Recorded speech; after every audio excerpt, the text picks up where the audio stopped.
Acaba de comenzar en la Cámara de Diputados de la Nación el debate, la sesión donde se va a debatir y se va a someter a votación el presupuesto 2022, la ley de leyes que rige y que va a establecer el futuro año económico del gobierno con la proyección de gastos, de ingresos y otras variables que van a marcar la economía de nuestro país.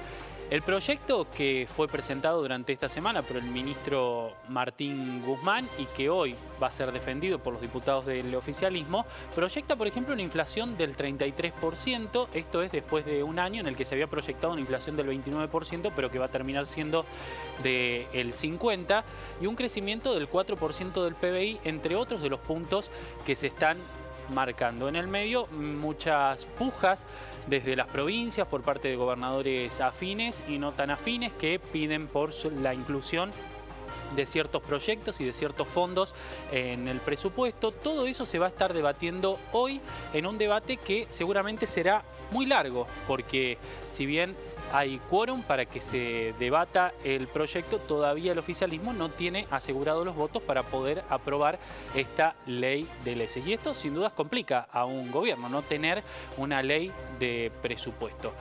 Pero vamos a preguntarnos cómo estamos y hacia dónde vamos. ¿Por qué el presupuesto 2022 es denunciado de alguna manera por la oposición de ser un dibujo? ¿Es cierto? ¿No es cierto? ¿Qué hay detrás de eso? Se lo vamos a preguntar a Diana Mondino, que es economista de la Universidad del SEMA y además empresaria, reconocida economista de origen cordobés, a quien le agradecemos por este tiempo con nosotros. ¿Qué tal, Diana?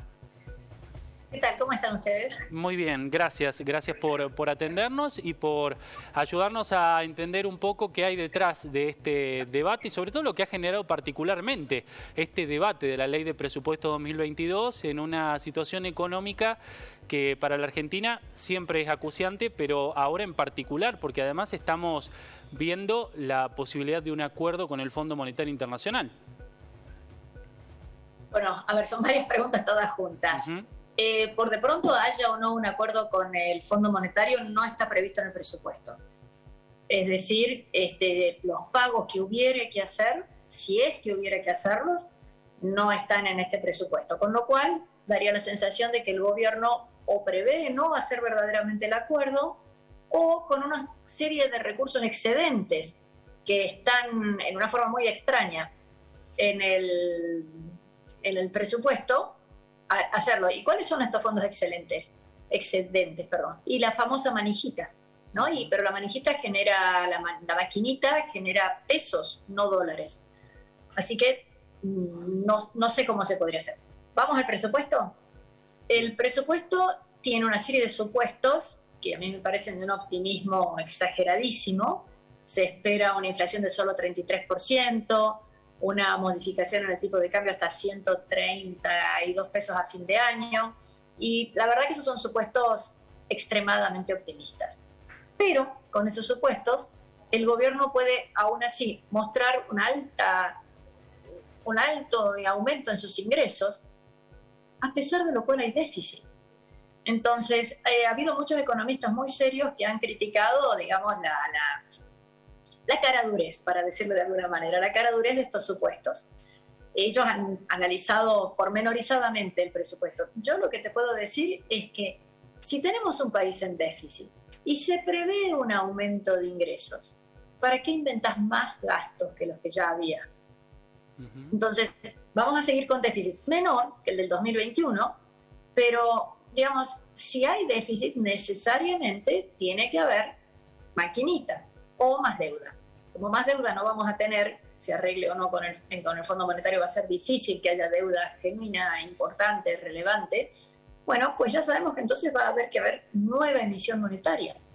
Entonces, a mí la verdad que me preocupa muchísimo que en un país que tiene una situación del sector privado francamente compleja, se esté pensando en que haya más impuestos, no más impuestos, sino, digamos, más recaudación por los impuestos, y que además se gaste más dinero. Vos decís, muchachos, tenemos que tratar de ver cómo reducimos los gastos y sobre todo cómo los hacemos eficientes. Una frase que digo siempre, perdón si ya lo he usado con ustedes, pero Argentina gasta mucho y gasta mal. Resulta que ahora vamos a querer gastar más todavía. ¿Qué te hace pensar que el nuevo gasto va a ser un gasto que está bien hecho, que está bien, que es eficiente, que va a las cosas que los argentinos necesitamos? Hoy, la verdad es que en el presupuesto eso no se ve. ¿Cuáles son esos gastos? ¿A dónde va ese dinero que hoy se va a gastar por encima de lo que Argentina debería gastar para mantener un equilibrio? Bueno, a ver, las funciones del Estado son defensa, seguridad, justicia. Además, el ANSES, como es muy deficitario, requiere una gran cantidad de fondos por parte del presupuesto. Además, todos creemos que ahí tiene que haber una fuerte énfasis en salud y educación, que aunque son responsabilidades provinciales, ¿no?, de la nación, bueno, hay una serie de directivas que tienen que ser nacionales. Pero, dicho esto, se está gastando mucho en subsidios. Para reducir los subsidios hay que aumentar las tarifas, cosa que hay que hacerlo, será doloroso, pero hay que hacerlo. Y se debe dejar de gastar en otras cosas que no están vinculadas, ni siquiera a dar subsidios directos en los servicios. A ver, un ejemplo simple es los espectáculos musicales. Uno dice, bueno, a ver, ¿por qué entre todos los argentinos vamos a pagar un espectáculo musical en algún lugar? No tiene sentido. Deberíamos hacerlo perdón, hago así porque me estaba quedando sin batería. Hay cosas que no, todo lo que es nacional lo estamos pagando entre todos. Entonces tiene que ser algo que nos beneficie o que nos pueda resultar directa o indirectamente útiles a todos. Por eso es la defensa, por eso la seguridad, por eso la justicia, porque eso es para todos. Ahora, los subsidios a aerolíneas, por decir un ejemplo, o alguna de las otras 40 empresas públicas que tenemos. ¿Eso nos beneficia a todos o solamente a los que viajan? O algunos dirán, bueno, pero que entonces yo tengo eventualmente la oportunidad de viajar. El previaje, que se hace con fondos de ANSES, no hay, o sea, muchas cosas hay que repensarlas diciendo esto tiene que ser para todos los argentinos. Desde el oficialismo dirían en algunos de los ejemplos que usted está planteando que en realidad no se trata de un gasto mal hecho, sino que se trata de Estado presente o en otros casos de incentivar el consumo para que la maquinaria ruede después de haber pasado un año difícil de pandemia. Mira, ningún país puede crecer incentivando el consumo. Todo el mundo dice, queremos más inversión. Que yo sepa, la inversión se paga con ahorro. Entonces, si vas a incentivar el consumo y no hay ahorro, ¿de dónde van a salir los fondos para invertir? Entonces, ahí hay un discurso totalmente esquizofrénico. Si están incentivando, quieren más inversión y quieren más consumo y queremos menos desempleo, del terrible desempleo que hay ahora, lo que hay que hacer es generar más producción. No podés estar diciendo, che, consuman tranquilos. Además, ¿qué se ha consumido? ¿Cuál ha sido el aumento en consumo que ha habido? Y lo que se ha gastado antes de las elecciones, en donde el gobierno compró calefones, compró bicicletas. No necesariamente eso es lo mejor para Argentina. ¿Dónde está la infraestructura que te va a permitir producir más y mejor el año que viene? El otro argumento que vos decís, de que se está, además de incentivar el consumo, de que estamos tratando de mantener el Estado presente. A ver, ¿qué Estado presente? Anda a renovar un carnet de conducir, anda a adoptar un hijo. Hoy hemos visto que la Corte Suprema ha dado un dictamen por unanimidad sobre algo del 2006.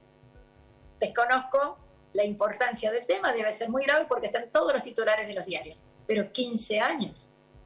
15 años. Y si vos chocas un auto, también lleva muchísimos años llegar a solucionar el tema. El Estado presente no es que haga un recital en la plaza. El Estado presente es que haya justicia a tiempo.